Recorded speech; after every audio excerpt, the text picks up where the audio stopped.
When dealing with our daily emotions that we all face, there can be positive outcomes we control.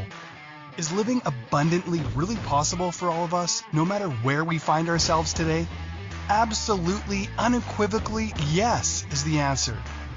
Now, here is the host of The Long Bearded Guy, the Chief Catalyst, Strategist Guide at Jewel International, Gordon D. Melville. Good afternoon, everybody. Thank you so much for joining me today. It's a long bearded guy, Gordon D. Melville on Inspired Choices Network. Thank you for spending time with me today. Welcome to Red Friday. Welcome to Remembrance Day if you're in any one of the Commonwealth countries today. I'm really thankful, deep appreciation and gratitude for people that show up and spend time with me on any Friday, but especially today. I want to just jump into stuff today.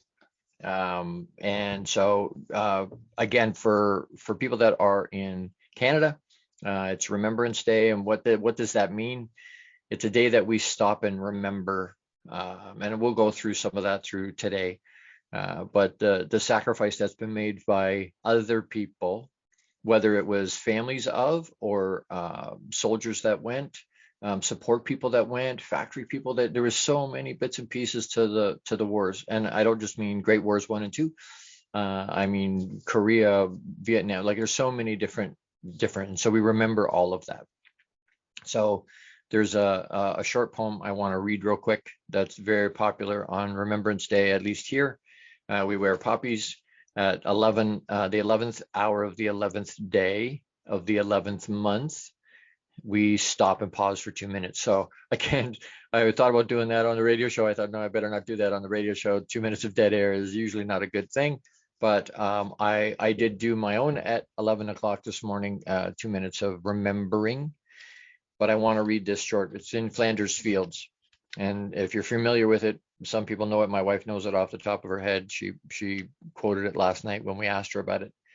But it's by John McCrae. I'm going to read it so that I don't mess it up. In Flanders fields where poppies grow, between the crosses row on row, that mark our place, and in the sky, the larks still bravely singing fly, scarce heard amid the guns below. We are the dead. Short days ago we lived, felt dawn, saw sunset glow, loved and were loved, and now we lie in Flanders fields. Take up your quarrel with the foe, to you from failing hands we throw, the torch be yours to hold it high. If ye break faith with us who die, we shall not sleep, though poppies grow in Flanders fields. That's the first stanzas of it. And my deep gratitude and appreciation, and the show today will be around that theme. So, and I will try I will try to be there's emotion in this for me, so I'm not going to apologize for that, because I think that's real and it's honest, and it's where I'm at. So we always talked about, right from the first show, we talked about being real and honest and authentic. And so, you know what? Is it okay to be emotional? Absolutely. Is there deep feeling about some of this? Absolutely. And so I want to make sure that that's shared. There's nothing wrong with that, especially on my platform, talking about empowering men to be engaged with their emotional intelligence. I can't turn around and not be engaged with that. So I won't apologize for it, but I want you to know it's there. I'm excited to have and to be on. You can find us on the Inspired Choices Network app, on Google TV, Apple TV. We were added to. We're on more than 450 platforms globally. And if you happen to be here live with us today, live with me, please jump into the chat and say hi. Let me know you're here. I know there's people that are driving today, that are out and about and maybe listening. You know, Lash, I know it might be on the road listening. I know Betty might be listening. There's a bunch of people. My wife might be listening, and I couldn't do without the support of my wife and my family. And like I say, I know there's people listening, family and friends that are listening. There's a lot going on this weekend. There's a Captor Connection conference happening. I'm speaking on in Sunday from South Africa. It's a virtual thing. I'm not actually flying there. But that's got 17, 18 incredible leaders that are speaking, and I'm honored to be part of that. And so there's so much happening. But I'm really thankful for the people that show up and spend some time with me today. Like it, please. We're trying to expand the reach, right? I mean, we've got more than 100 million, probably more than 400 million reach with all the platforms combined. But we want engagement. I want to be able to talk to you. So jump in the chat, say hi, reach out, continue to reach out. I've had thousands of people reach out with likes and loves and comments and questions and shares and whatnot.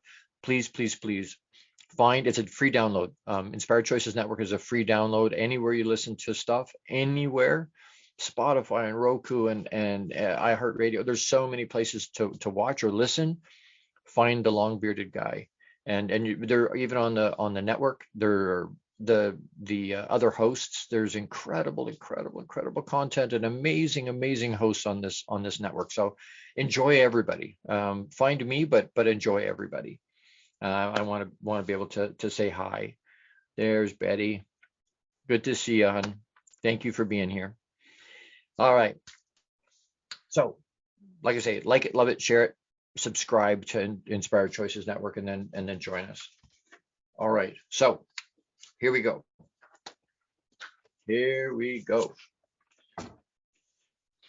I collect myself.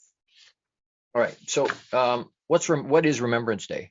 What does that mean? It's called other things in other places. Some of there's 54 Commonwealth countries, member states, Canada, the United Kingdom, Australia. We all do Remembrance Day today on the 11th of November. Other nations observe a solemn day, but at different dates. So, for example, Anzac Day is observed in New Zealand on April 25th. Has the same concept, the same remembrance in terms of people that have sacrificed for our freedom. In South Africa, Poppy Day is marked on the Sunday that falls closest to November 11th.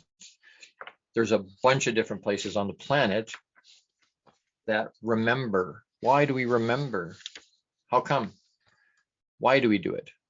We do it to honor the people that sacrificed in some, and they didn't have to die necessarily. There's hundreds of thousands that did and have. That's the ultimate sacrifice. But all the people that worked in the factories, the women that had to go into the factories, and the people that went in because they had to, because the men were at war. And so, and back then they didn't let the women join the same way they do now. And so, all the men were there doing their thing, and the women supported them by building munitions and building clothes or making clothes and all the different things that had to go into that. But they sacrificed too. That was part of their life that had and less to do with themselves. You know what I mean? It was a sacrifice they were making. They were doing things they probably didn't want to do. That wasn't part of their life plan, was to work in a factory building bombs or building bullets or making clothes, uniforms for soldiers. That wasn't part of the deal, but they did it anyway. And so we remember that sacrifice because we get to do, especially in Canada, the freedoms, and in the US, we get to do the things we get to do and have the freedom of speech and for all these different things that we can do because of the sacrifice of those people. We wouldn't have that. Second World War, if Germany had come across, we wouldn't have that. If Hitler had won, we wouldn't have some of those things. So to be appreciative of that and grateful for that, we didn't have to do anything so that we can have all these freedoms. They did. Our freedom was built on the back of what they did. And we need to honor and respect and be grateful for that. Whether we agree with some of that or not is a completely different deal. In terms of where the history of where it started, Armistice Day it's also been called, or Remembrance Day as it was known. has become known, originated following the end of the First World War. The armistice agreement was signed between Germany and the Allied forces in Paris on Monday, November 11th of November, 1918 at 0500, 5 a.m. The ceasefire went into effect at 1100 hours, so at 11 a.m., so 6 hours later, that same morning, the 11th hour of the 11th day of the 11th month. The first armistice day was observed in 1919 on November 6th in the House of Commons. This is in Canada. And then acting Prime Minister of Canada, Sir George Foster, read a message from King George V addressed to all the people of the empire. I won't read you the letter, but it goes in, it basically says thank you. He shows deep gratitude for the sacrifice those hundreds of thousands of people, not just Canadians, but across the world that fought. And in Canada, from sea to sea at a precisely 11 o'clock local time, all businesses, factories, schools, offices, and even traffic used to come to a halt for 2 minutes of silence. A lot of places will still do 2 minutes of silence. I did myself 2 minutes of silence at 11 o'clock to remember. You just stop. Is it worth 2 minutes? There's so many things in our life that we have that we can show gratitude and thankfulness for that don't take only that long. The thought to stop and remember. My good brother, Austin J. Haynes, pause and breathe. What are you doing in that space? Can we stop and remember in that space? Not just about soldiers and whatnot. Thank you, Betty. Not just about remembering for Remembrance Day, but on anything. Can we fill that pause and breathe for 2 minutes? Can we stop for 2 minutes of our day and be grateful for what we have? Can we be thankful for what we have, where we're at? I think we move very quickly through our lives, and a lot of times we're not paying attention. We want more stuff, or we want to be more. We're growing and becoming, and we need to do that. But we need to be grateful and thankful for where we're at. So many people on the planet at the moment don't have what we have. And we need to remember and be thankful, deeply, deeply grateful.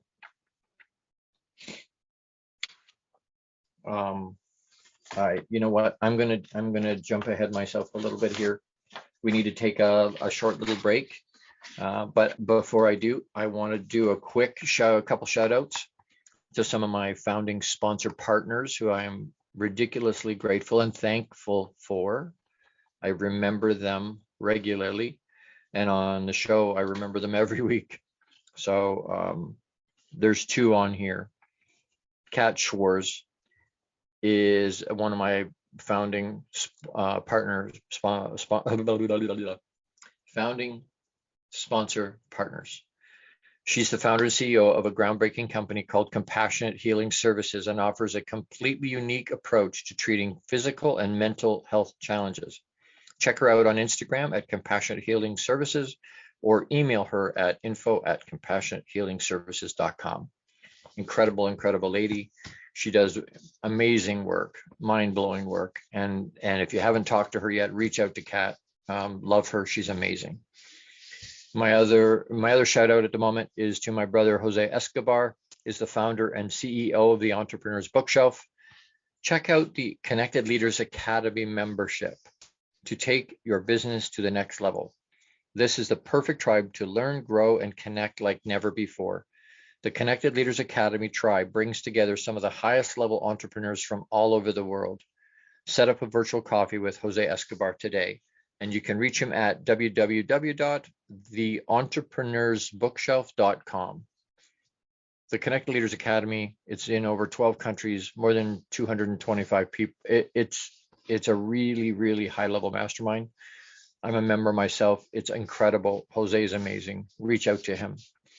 as we go, and thank you to them. Grateful to all of my sponsors. We're going to run real quick. Hi, Sarah. Welcome. Good to see you. Thank you for being here. We're going to run just real quick. But again, as we go to this break, pause and breathe.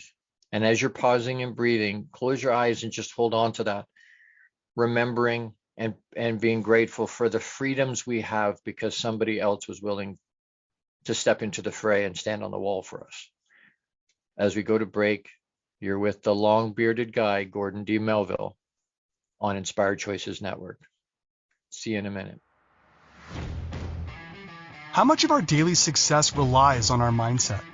Anything we are unaware of can still impact our lives.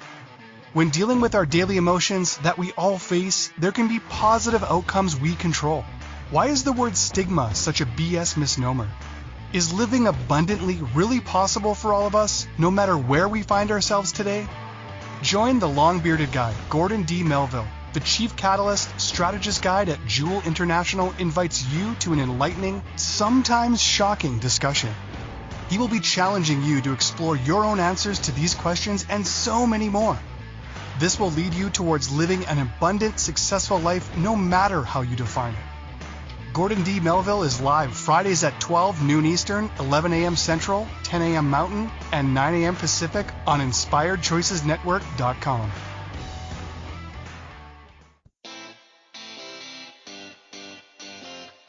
Are you a subject matter expert? Are you here to share your expertise with an audience waiting to hear from you in only the way you can deliver? Are you ready to have your voice amplified across the airwaves? Inspired Choices Network has a global radio platform streaming to millions of people across the world. Professionally produced and supported by an accomplished team every step of the way, you can broadcast from anywhere in the world, knowing your voice matters, and we ensure it is delivered with ease and efficiency. Eager to hear your message, the world awaits. Contact us today to become an Inspired Choices Network radio host. Email become a host at inspiredchoicesnetwork.com. This is the long-bearded guy with Gordon D. Melville. To participate in the program, join the live studio audience in our chat room at inspiredchoicesnetwork.com. You can also send an email to the longbeardedguy@gmail.com. Now back to the program. Hey, everybody. Thank you for sticking with and hanging out with me. I appreciate it. The next piece I want to talk about today, and as we're remembering, the title of the show today was With Gratitude We Remember. With gratitude we remember. And we want to remember. And as I was prepping this week, I came across a whole bunch of stories. There are so many stories. There's a movie right now. It's a remake on the Western, All Quiet on the Western Front.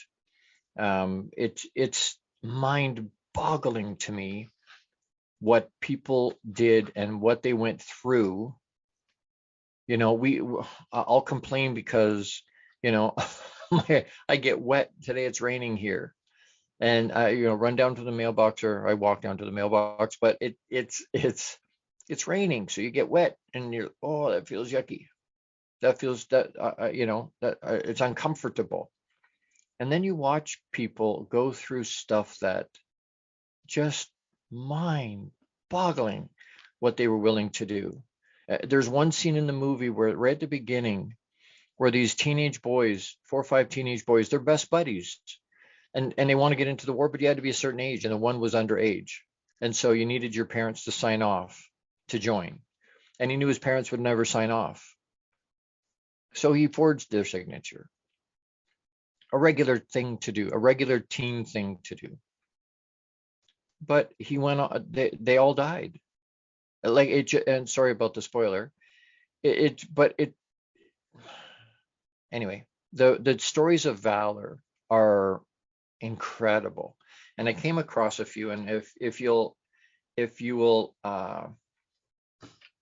permit me, I would like to read them because they're just short little ones, but I want to read them. And I know that's a little bit weird, and outside of this show is going to be a little different than my normal one, but it's important for us to remember. It's important for us to know the stories and to remember these people, not just the masses, right? We see the tombstones as far as you can see in Normandy, and like it's just unbelievable. But what those are great, and we need to know those things. We need to pay attention to that. But what are the individual stories? What are things that we may have missed or didn't know? And I came across hundreds of stories this week, and I couldn't read them all. I read probably 60, 70 of the stories, but a few that came up.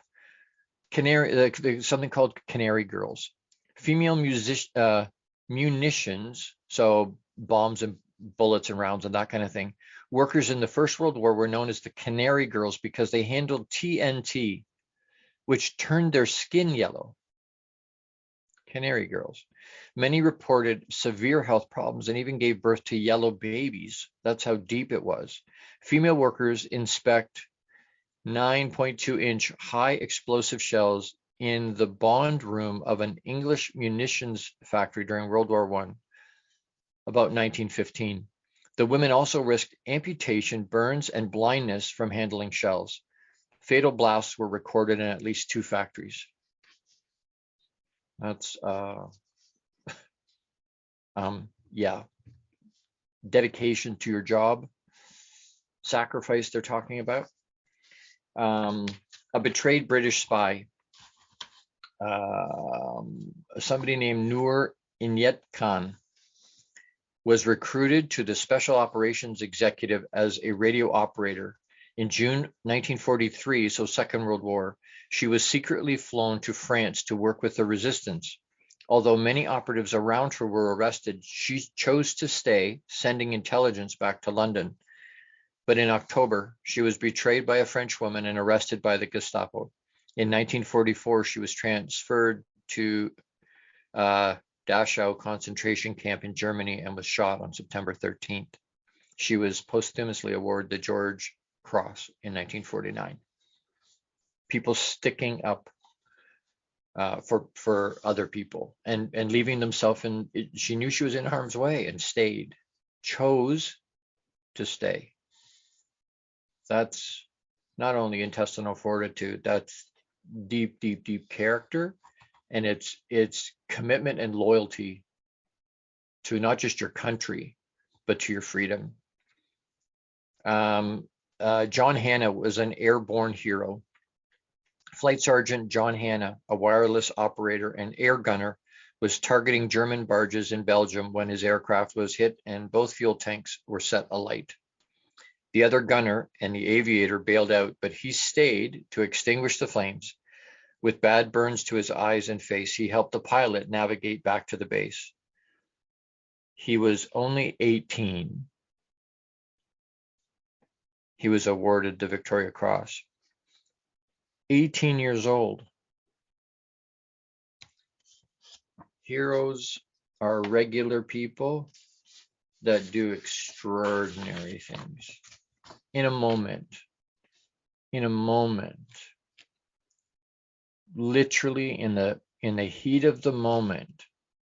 And people say, well, maybe I could do that. Maybe you could, maybe you couldn't. But until you get into a situation like that, a lot of times I don't think you know.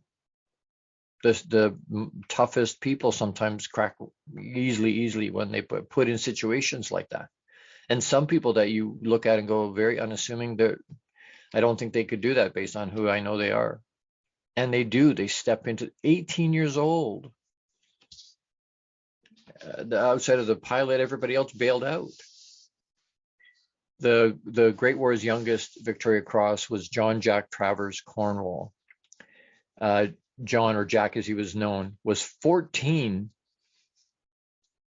My son's 13. 14 when he joined the Royal Navy as the First World War broke out, and just 16 when he found himself serving on the HMS Chester on May 31st, 1916 during the Battle of Jutland.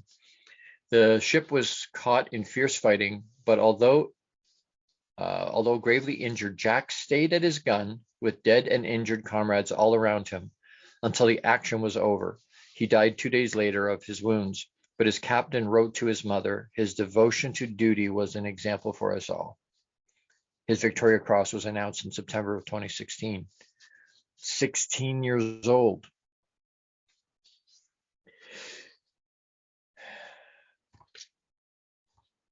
We need 2 minutes to remember, and it shouldn't be just once a year.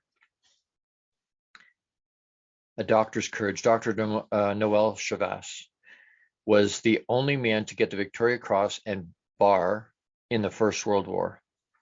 The Royal Army Medical Corps officer won his Victoria Cross in 1916 after treating the wounded under fire at the Battle of Guillemont.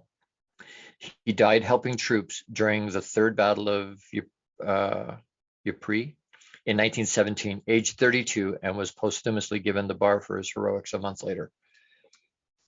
People paid attention, and I apologize if I'm messing up the names.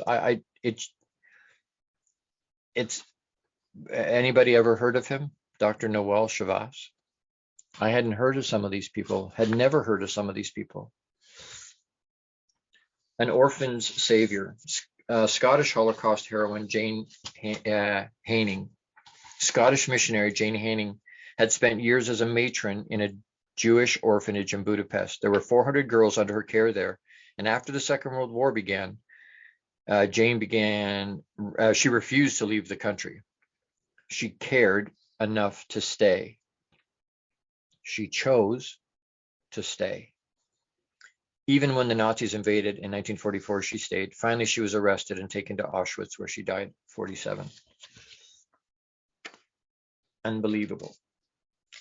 Unbelievable. Sorry about the paper shuffle. Valiant operators, Elspeth Green Nee Anderson. On August 30, 1940, Sergeant Joan Mortimer, Flight Officer Elspeth Henderson, and Sergeant Helen Turner were on duty as teleprinter operators at RAF Biggin Hill in Kent when the Luftwaffe attacked. 39 died. Elspeth was knocked down but refused to budge. She didn't leave, as did Helen when her building was hit, and Joan stayed put in the armory, surrounded by high explosives.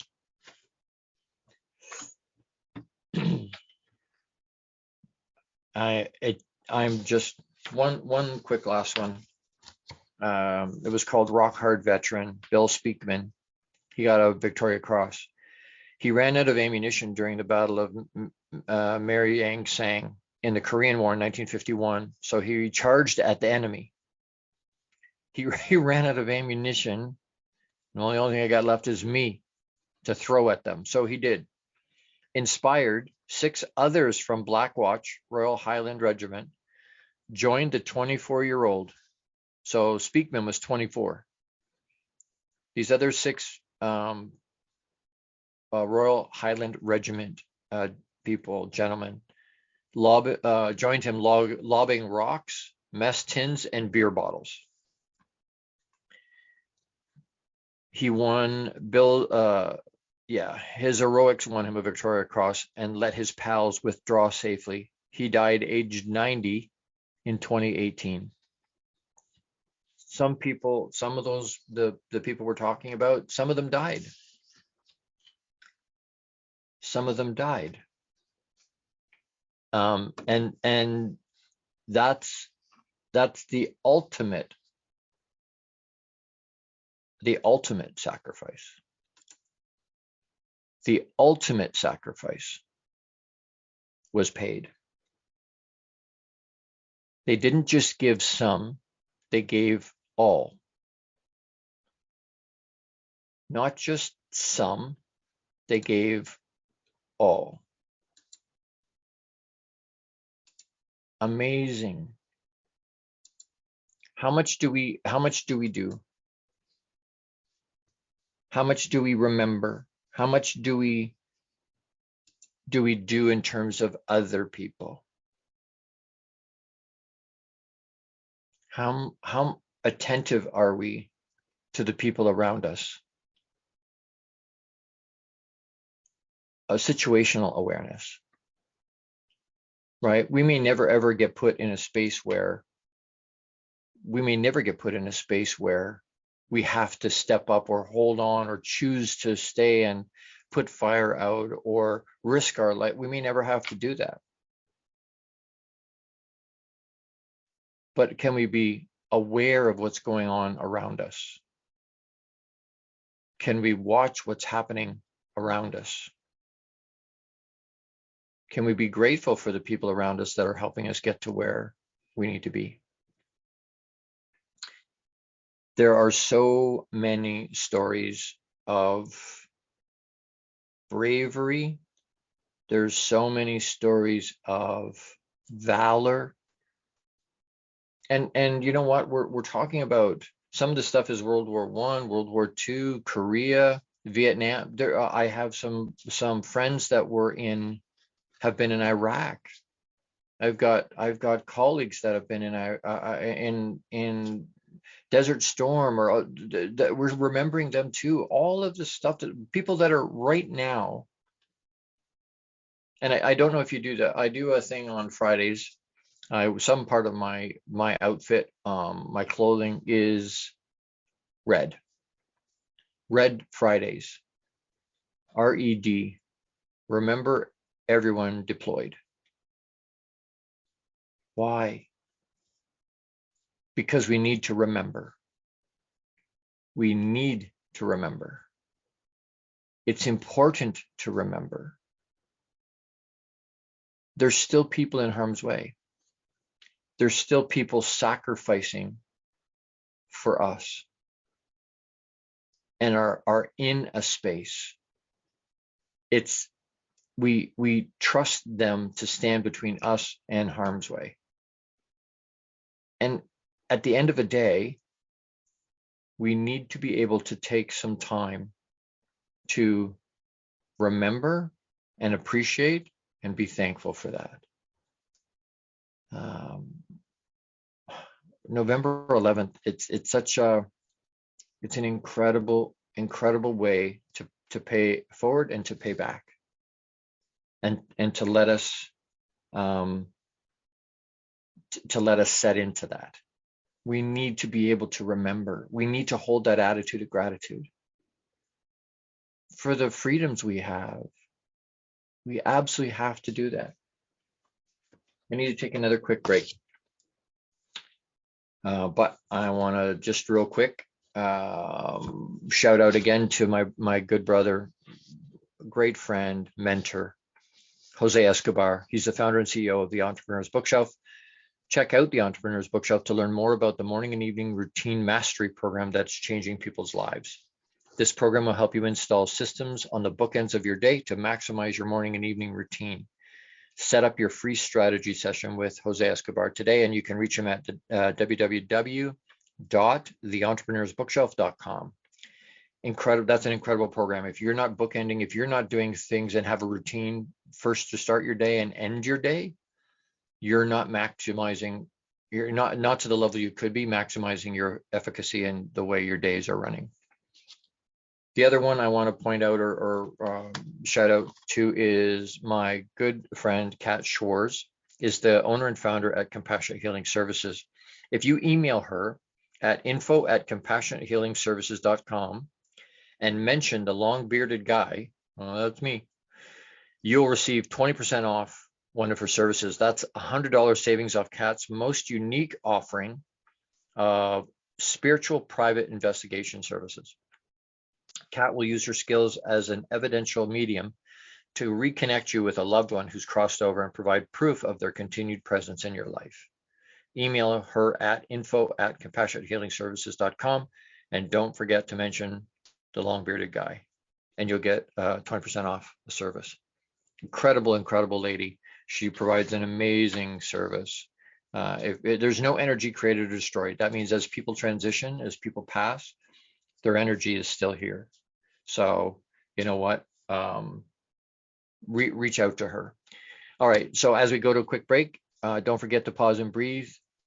Have an attitude of gratitude, and we'll see you on the other side. You're with the long bearded guy, Gordon D. Melville, on Inspired Choices Network. See you in a minute. How much of our daily success relies on our mindset? Anything we are unaware of can still impact our lives.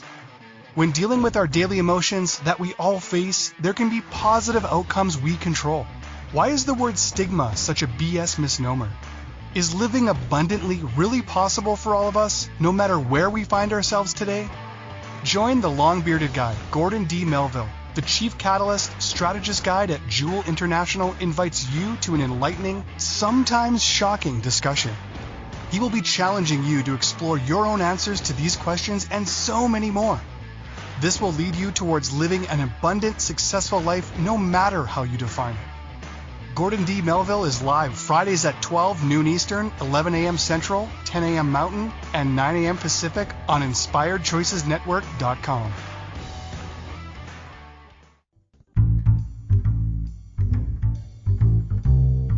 How wonderful would it be to carry your favorite Inspired Choices Network host with you throughout your day? Well, now you can. Inspired Choices Network now has its very own mobile app. Our free app offers live streaming shows, along with thousands of podcasts and TV episodes. Our shows cover a wide variety of topics. Whether you're waking up with us, carrying us through the day, and taking us to bed with you, we're always here for you to enjoy. We're easy to find. Just search for Inspired Choices Network in the Apple App Store or Google Play Store. This is the Long-Bearded Guy with Gordon D. Melville. To participate in the program, join the live studio audience in our chat room at InspiredChoicesNetwork.com. You can also send an email to thelongbeardedguy@gmail.com. Now back to the program. Hi, everybody. All right. So we're having fun. We're learning and remembering the sacrifices that have been made so that we can have what we have, so that we can have the freedoms that we have and that we enjoy and that we take for granted a lot of times. How often do we think about it when we can get up and go out and drive where we want, get in a bus, call an Uber, and just go wherever, where we can say things about our government that in a lot of places on the planet they can't say. They're not allowed. Well, they can, but then they get arrested or they get imprisoned or they don't have the right and the freedom to do that. How many freedoms do we have? We think sometimes, I know during COVID, lots of people, oh, my freedom's been. Really? Our freedoms are there because people are sacrificing today, but that have for a long time. And we need to be able to honor that. The next piece I want to talk about just real quick is the poppy. Where did it come from? How did it come up? Where is it from? And it's an interesting story, actually. Millions of people and Canadians, but I think all over the world, but I know millions of Canadians put one on their lapel. Sometimes it pops off. I was told probably shouldn't have a pin in it. Normally a pin, and I don't know if you know that about a poppy. You know, it's got the black dot in the middle and then the pin that goes through and it sticks out. And a lot of times we lose the poppy. Right? We buy another one, then we buy another one, and then we buy another one, and we just keep losing them because the pin pops out. If you put the pin in, the way they tell me at the Legion, you put the pin as you push the pin through your clothes and you embed it you put it through just the little edge, just catch a little bit of the edge of the poppy as it goes in, and it won't go away. I'm like, oh, you know what? There's a hack, there's a life hack that would make things easier for me. But anyway, obviously we wear it as to remember, to remind ourselves, and to be a visual thing that we can see, tangible. People have made sacrifices in the world, in hotspots, Cyprus, Bosnia, recently in Afghanistan, Iraq, and all that. That's current, right? We all know about World War I, World War II, and in Europe, and in that space, in that area. The story of how a poppy became the symbol of remembrance has varying origins, but the overall basis of the wearing a poppy is, without question, Captain John McCrae's poem In Flanders Fields, which I read to you at the beginning. Some claim that a young New Yorker by the name of Moira Michaels was the first to wear a poppy as a means of keeping the faith after reading a copy of In Flanders Fields. During a meeting at the YMCA, Wartime Secretaries in New York, which was hosted by Miss Michaels, she had been given a small monetary gift by visiting delegates. She thanked them for the gift and said that she would use the money to purchase poppies, relating them to them John McCrae's poem, which had been her inspiration. Amongst them was the representative from France, Madame E. Guerin, who was in turn inspired to take this idea home. In 1921, Madame Guerin and a group of French war widows approached the former British Commander-in-Chief Earl Haig at the Legion headquarters in London about the idea of selling artificial poppies to raise monies to help needy soldiers and their families. The Legion had first been formed to help veterans and their families who had been left impoverished during the World War, and Haig was quick to adopt their idea as an excellent method to both honor the dead and help the living. We all have, I think we all know what the Legion is. We have one, they're all over the place. Poppies indeed became significant as a remembrance of war, as prior to the Great War, poppies were rare in the fields of Flanders. This is very interesting. It is said that the chalk soil of Flanders became rich in lime due to the rubble produced by the massive bombardments of battle. The earth that was stirred up by so many artillery shells in turn released the poppy seeds that would not normally have had the chance to germinate. They spread prolifically across the fields until it appeared as a sea of red, perhaps a fitting ironic symbolism of the blood spilled by so many for so little. And you know what? It was for so much at the time. And the story dates back First World War. And even Lieutenant Colonel John McCrae, who wrote the poem, lost his friend in the Battle of Ypres. As he was grieving the loss of comrade Lieutenant Alex Helmer, he spotted scores of poppies growing in the battle-torn fields. This poignant sight inspired him to write In Flanders Fields, one of the most famous war poems of all time. Anna Guerin was also promoting the idea of the poppy as a symbol of remembrance at the time. She came to Britain with two of her daughters, but when the First World War broke out, she moved to the US, where she immediately began fundraising for those made destitute by war. Again, people thinking outside, they're being grateful for what they have, and they're stepping out. So whether she was in a bomber, was a gunner or was on a battlefield, or was in a trench, or it doesn't matter where she was. She found where she was and fixed, and did what she could, right? She by the end of 1920, she had been responsible for poppy days in several U.S. states and was turning her attention further abroad. In September 1921, she arrived in Liverpool and set out for London, convinced that she could persuade the British Legion to accept her idea. In 1921, she did just that. The first ever poppy appeal distributed 9 million poppies, raising 106,000 pounds. Following World War I, the poppy was then adopted as a symbol of remembrance. We wear one today, even. All those, that's what, 1921. And we're in what? 2022. That's more than 100 years we've been remembering. We need to remember. If some of this stuff is resonating, and if you're a regular listener, if you're somebody that you know what my mission is, 10 million men. I want to have a meaningful connection with 10 million men in the next 24 months with a message of hope that says there are positive ways to deal with the emotions, the stress and anxiety and depression, all the things we feel every day. But as guys, we were taught not to let anybody see. And off the top, I had talked about being emotional and that being okay. We need to have some. It's not about, putting a smile on and never being crying and never being upset. That's not real. That's not real. We need to be real. And so I want to have that kind of connection. And the reach of people. Part of the reason I'm doing these shows is to connect to people globally, is to connect to my avatar would be entrepreneurial men, but I'll work with anybody. If you're hearing something or you know somebody, if you're a lady or a mom or a daughter, and you're hearing stuff that you go, you know what, my dad, my brother, my uncle, my son, needs to hear this. Please share it. Please share it. I have programs through Jewel International is my company, and we do group coaching. We do one-on-one coaching. I keynote speak all over the place. I can help. There's lots of ways.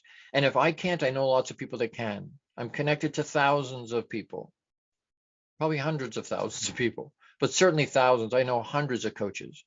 If there's something that you need, please reach out, ask. You can reach me at thelongbeardedguy@gmail.com is the easiest way to get a hold of me. Send me an email. Hey, Gord, can we connect? If you're looking for service, ask. We're constantly reaching out. We're constantly trying to plug in.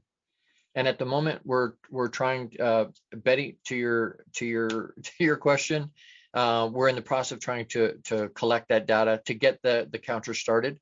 So bear with me, stay tuned. It'll come, but we're the fact that we have reach above 100 million for this show is mind-boggling to me, wildly humbling. But it means the potential is there. And as things continue to roll and things are just skyrocketing and expanding and scaling huge, that without me doing anything beyond what I'm doing. I'm asked to speak. I'm asked to jump into some more books. I'm writing 7 books at the moment. There's so many things going on, but if you connect to the message, reach out, like it, love it, share it, email me. If you know people that need help, or would benefit from some one-on-one or from some time in a group, something that's a little less expensive to jump into a group. But however you need to connect, please reach out. I'm here to help. We need to do it ahead, because we need to put the tools in our toolbox before we get into stress and into trouble, because it's very difficult to see the help when we're in the middle of the challenge. So please do that. Remember, in terms of our theme, remember to reach out. We need to take another quick break. We'll be back momentarily to wrap up and do our call to action and finish up tonight, or this afternoon, I guess. It's not tonight. I'm getting ahead of myself. You're with the long-bearded guy, Gordon D. Melville, on Inspired Choices Network. We'll talk to you in a few minutes. Thank you so much. How much of our daily success relies on our mindset? Anything we are unaware of can still impact our lives. When dealing with our daily emotions that we all face, there can be positive outcomes we control. Why is the word stigma such a BS misnomer? Is living abundantly really possible for all of us, no matter where we find ourselves today? Join the long-bearded guy, Gordon D. Melville. The Chief Catalyst Strategist Guide at Jewel International invites you to an enlightening, sometimes shocking discussion.